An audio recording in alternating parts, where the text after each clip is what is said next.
Hello, nice to have you join us on Newsroom series, reaching you from Channels Television's global headquarters in Lagos, Nigeria. I'm Dominic Iwiwu, and today our focus will be on the southeastern region. But before we get into that, let's have a snippet of our top stories making rounds at the moment. President Bola Tinubu has marked the third anniversary of his administration with a statement defending the painful economic reforms undertaken since he assumed office in May 2023 and asserting that the country has stabilized and is moving forward. Acknowledging the hardship that followed his removal of the fuel subsidy and the unification of the foreign exchange market, the president said the decisions, though tough, difficult, were necessary to prevent a deeper national crisis. The statement says, quote, "The easy choices would have been too politically convenient, but leadership demands courage, especially when the right decisions are difficult. Had we refused to act, our nation would have drifted toward fiscal breakdown, worsening poverty and severe economic uncertainty. Together, we chose reform over ruin and decisiveness over hesitation. We chose long-term national recovery over short-term comfort. These decisions came with sacrifice." End of quote.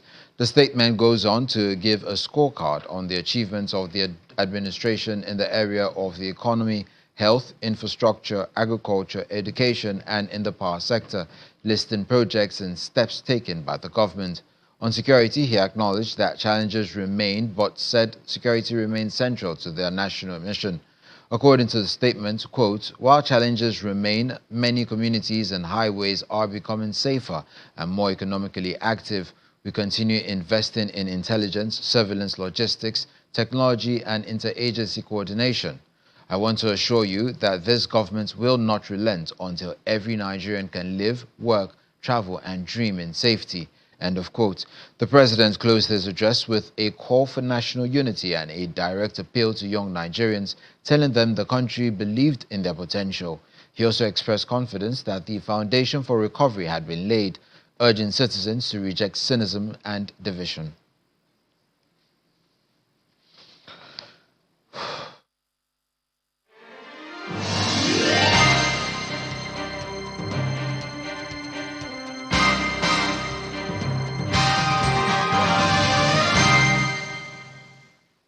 We start off in Enugu State, where the state's governor, Peter Mbah, has called on residents to continue supporting his administration, especially ahead of the upcoming elections. He made the call during a Thanksgiving service held to celebrate his 3 years in office. According to the governor, governance is not a one-man affair, but a collective responsibility that requires the support and commitment of all stakeholders. Governor Mbah expressed optimism that a united front among the people would help consolidate the achievements of his administration and drive further development across the state. Tomorrow is here can no longer remain government projects alone. It belongs to Ndi Enugu. The future of this state cannot depend permanently on one administration or one political moment. It must be rooted in public culture, in the way communities protect what has been built, participate seriously, and hold leadership accountable for continuing the work properly. Lasting transformation survives only when citizens themselves begin carrying part of the responsibility for protecting it. What we are building is still young. So let us gather around what we have begun building here carefully. Let us protect it. Let us strengthen it. Let us campaign for it.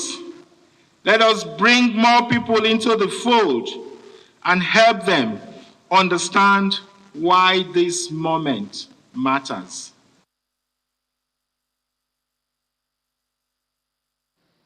Now to politics. The leadership of the Nigeria Democratic Congress (NDC) has called on aspirants contesting elective positions in Anambra State to conduct themselves peacefully during the party's primary elections scheduled for today, warning against violence, intimidation, and electoral malpractice.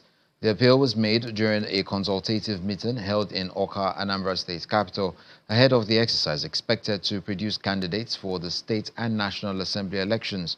Addressing party members, the state chairman of the NDC, Mr. Nkem Uzoezie, describes the primaries as a contest of ideas and popularity rather than an avenue for conflict, assuring aspirants of a free, fair and transparent process. Major stakeholders of the Nigeria Democratic Congress in Anambra State gather for a consultative meeting in Awka, including aspirants to the National and State Assembly positions, to strategize ahead of the party's primary election. The new state chairman of the party, alongside the acting chairman of the electoral panel, urged members to embrace unity before and after the exercise, while stressing the need to allow credible candidates fly the party's flag. What we are here to do is to give you the guidelines. We all join hands together as one big family to make sure that we get victory in the election, because victory is supreme. Because if after all the trouble and after all this contestation and the waste of money, now we didn't acquire the result, it then means that we have lost it. You all know why Anambra should know the supplements. Our sole presidential candidate is from Anambra State, and the entire party handed in the nomination to him to go and take over the seat of power in Abuja. Then it will be very disappointing if the aspirants and their various supporters do not exhibit what His Excellency stands for. Others note that with the party's presidential aspirant, Peter Obi, hailing from the state, national attention will be focused on the process and a consensus candidacy will be adopted where possible. Some of the aspirants call for maturity in the exercise, warning against actions capable of undermining the credibility of the process. The important thing is to go and contest and win our opponents, not necessarily to come and fight for tickets only. And if we don't succeed, we will turn the table upside down. That will not be our portion in this state. It's good to prepare these aspirants here, which are one of them. That's why I'm running on the post. How are you going to generate people who will go to Onitsha North, who will go to Onitsha South, who will go to Ibeguele South, who will go to Awka South, who will go... These people who are contesting letters, they need to know, it's not that you don't trust people. So that the man will be addressed, that correcting will be done. It's very important to... The primaries are expected to produce the party's candidates for the State House of Assembly, House of Representatives, and Senate seats for the 2027 general elections. Staying in Anambra State, the chairman of the National Electoral Committee for the All Progressives Grand Alliance Primary Election 2026, Mr. Victor Agunzi, has commended all the stakeholders in the exercise, especially the national leader and governor of Anambra State, Professor Chukwuma Soludo, for not interfering in any way in the conduct of the election, adjudged by many observers and stakeholders to be not only peaceful, free and fair, credible, but democratic. During a joint press conference of the National and State Assembly's primary election at the Abga Regional Office in Awka, Mr. Agunzi also outlined some lessons drawn from the exercise, which will help in the conduct of a better general election. The primary election of the All Progressives Grand Alliance in Anambra State to choose candidates to contest national and state assembly seats may have been concluded, but the exercise is still eliciting reactions across board. While the outcome led to discontent for some, the general view from candidates across Anambra South, Anambra Central and Anambra North zones is that the exercise was conducted in a credible and peaceful atmosphere.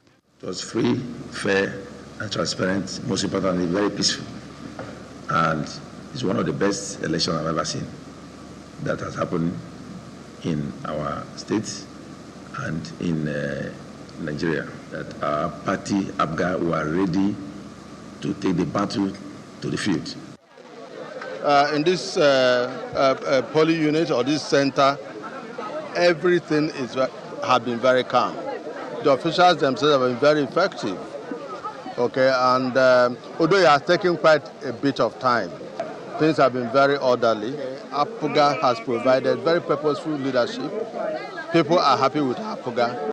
The kind of due process we adopted in our party, APGA, will give us edge over other parties. A lot of bickering in opposition parties and thereabout, but in our own is very peaceful, no, devoid of any crisis. No one molested each other. We're very united as a family. In spite of the general consensus about the exercise, there were issues in a few areas, and the party ordered reruns in constituencies like Awka North and South, following disputes and conflicting claims over results. 38, 39, 34, 341, 342, 43, 44. In this primary, everything went very well. And people are here happy. I'm from Nibo. I thank Mr. President Bola Tinubu. This action A4 is the real story of it.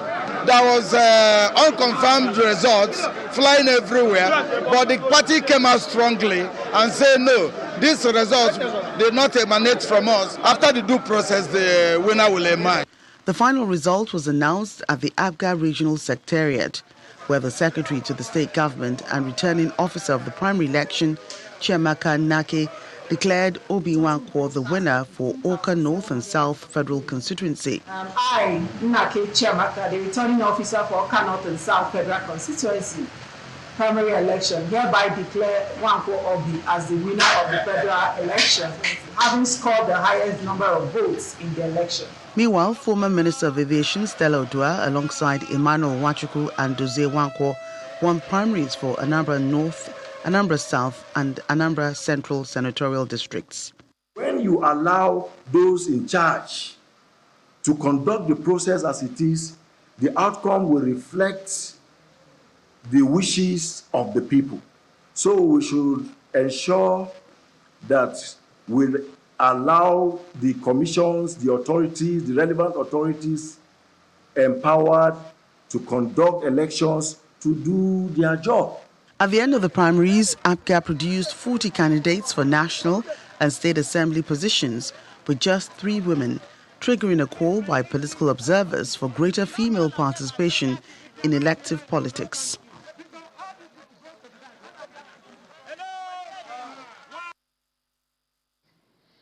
The All Progressives Grand Alliance APGA, this time in Ebonyi State, has vowed to win all elective positions as their candidates emerge for the forthcoming general elections.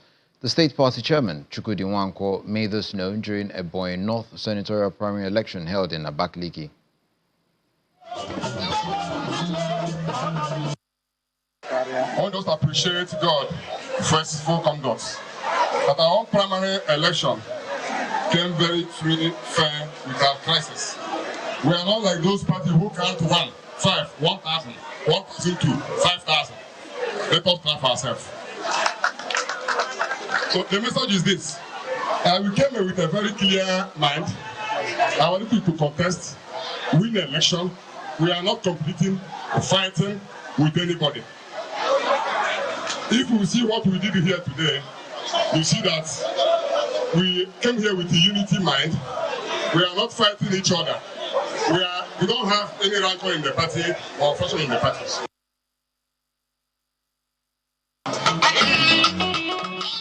Ojimba, a politician, was unanimously endorsed by members of the party as he emerged as the only aspirant for Ebonyi North Senatorial District. In his acceptance speech, Ojimba promised that if elected, he would focus on youth empowerment, job creation for graduates, support for small and medium-scale enterprises, agricultural development, education, and infrastructural growth. I want again answer your calls, and I am ready to provide graduates job opportunity, provide support to undergraduates and through constituency engagement, I will pursue legislature that impact the agro potentials of our people.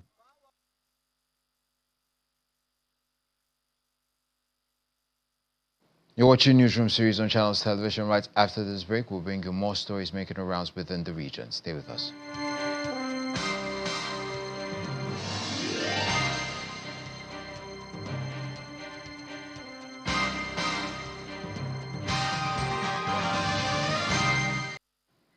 Welcome back. Now, the governor of Abia State, Alex Oti, has commissioned the newly constructed 340-capacity Umuahia Central Bus Terminal, describing the project as part of his administration's efforts to modernize transportation infrastructure and boost economic activities in the state. Speaking during the commissioning ceremony of the bus terminal named after Professor Nenna Uti, the Independent National Electoral Commission returning officer for the 2023 governorship election in Abia State, Governor Oti said the professor symbolizes the values of honesty and patriotism demonstrated by individuals who resisted pressure and defended the electoral process.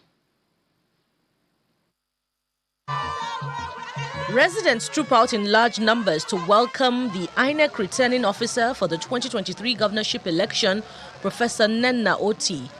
Governor Alex Oti of Abia State, his wife Mrs. Priscilla Oti, and other dignitaries for the commissioning of the multimodal bus terminal in Umuahia as part of activities marking the governor's third anniversary in office. For the Son, for the Holy Spirit, and for the Son of humanity. The facility is named after the INEC returning officer for the 2023 governorship election, Professor Oti, for what the state government describes as recognition for her courage, integrity, and commitment to truth during the electoral process, doing the right thing despite enormous pressure. Professor Oti reaffirms her commitment to fairness and justice, stressing that she was merely carrying out her responsibility to ensure the will of the people prevailed. I still stand. I will continue to stand on my roots. Votes must count. The mandate of the people must stand. The 340 Umuahia Central Bus Terminal is seen as a reflection of the administration's drive for world-class infrastructure, economic development, improved transportation, and renewed public confidence in governance. This commissioning is not the end. It is the beginning of a broader transportation reform agenda in Abia State. We remain committed to building integrated transport infrastructure that supports economic growth and improve the quality of life of our citizens. 20 electric buses are already operating on the intracity and intercity routes within the state, while another 20 are expected in the coming weeks, with an additional 30 buses scheduled to arrive before the end of the year. The 20 electric buses currently flying intra and intercity routes in the state connect seamlessly to the improved transport service ecosystem we have envisioned, with the terminal sitting at the apex. The architecture is set up to enable the smooth flow of traffic into and out of our urban centers. Other value offerings include dignified pickup stations and drop-off points, buses that run at regular intervals, and a central terminal that can accommodate thousands of commuters at the same time. Governor Oti also commissioned several road projects in Umuahia, including the 6-kilometer Tower on Nuimo Road, renamed in honor of renowned televangelist Dr. Umar Ukpai. This road is a federal road, but thank God we have a governor who makes no distinction between a state road and a federal road, provided the construction of the road will benefit the people of Abia State. Governor Oti reiterates his administration's commitment to infrastructure development, assuring residents that more people-oriented projects will be delivered across the state to enhance transportation, improve connectivity, and stimulate economic growth. Staying in Abia State, the wife of the governor, Mrs. Priscilla Oti, has said the unveiling of a 3-bedroom bungalow at Umuhute Ubeku in Umuahia was a strong message to 35 widows across the 17 local government areas of the state that their lives and dignity matter. Mrs. Oti stated this during the official commissioning of the Dignity Homes Initiative, a housing project for indigent widows across Abia State carried out in collaboration with the Ministry of Women Affairs. The social welfare landscape in Abia State is gaining renewed attention as the administration continues with activities to mark its 3rd anniversary with targeted interventions for vulnerable citizens. In Umuahia North, the wife of the governor, Mrs. Priscilla Oti, commissions the first 3-bedroom bungalow under the Dignity Homes Initiative at Umuete, Ibeku. Mrs. Oti, speaking through the Ministry of Women Affairs, says the housing project delivers a clear message to 35 indigent widows across all 17 local government areas that their lives and dignity matter. Shelter is not a luxury. Shelter is dignity. Shelter is safety. And shelter is humanity. What we are handing over today may look like just buildings, but to these women, they are far more than houses. They are peace of mind, they are security, they are protection from the elements, from rain and fear. They are a reminder that tomorrow can and still will be better. This project aligns strongly with the Sustainable Development Goals, particularly Goal 11, Sustainable Cities and Communities, which advocates for safe, decent and affordable shelter for all.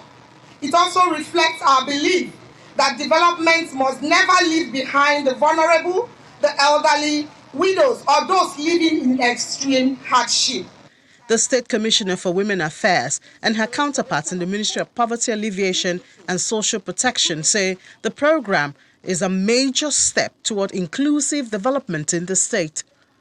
As we celebrate the 3rd anniversary of this administration, this event stands as a powerful testimony that governance can indeed bring relief, comfort, and transformation to the lives of ordinary people. On behalf of the Ministry of Women Affairs, I express our profound appreciation to Her Excellency Mrs. Priscilla Oti for this life-changing intervention, and to our amiable governor for providing the enabling leadership that makes such impactful initiatives possible. For every widow receiving a home today, this moment represents renewed strength, stability, and the reassurance that they are not forgotten. I wish to specially commend His Excellency Dr. Alex Choma Oti OFR, the Executive Governor of Abia State, for providing purposeful, compassionate, and people-centered leadership that continues to redefine governance in our state. In continuation of the humanitarian efforts, the governor's wife also visits the Daughters of Mary Mother of Mercy Compassionate Home and the St. Vincent de Paul Center for the Mentally and Physically Challenged, all in Umuahia. And that's where we drop the anchor on this edition of Newsroom Series. For any updates on our news, kindly visit our website at www.channelstv.com. I'm Dominic Iwiwu. Enjoy the rest of the afternoon.